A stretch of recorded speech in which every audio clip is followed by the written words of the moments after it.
Okay, so I put some rocks down there to slow down the water flow a little bit.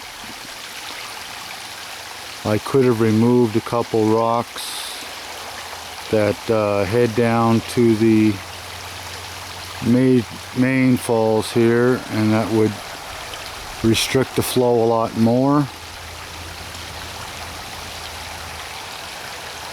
Obviously, if it flows better down the main falls, it's not going to put as much water down the small falls here. So it has made a little difference, not a major one.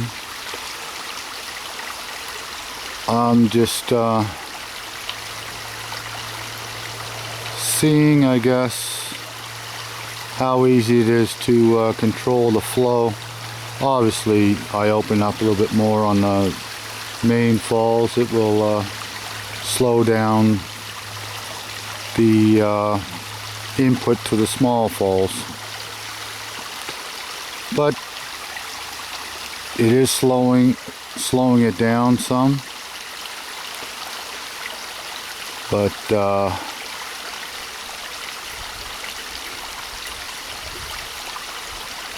I'm just doing a lot of thinking here, what I want to do. But we'll just take it one day at a time. Everybody have a great day. Cheers.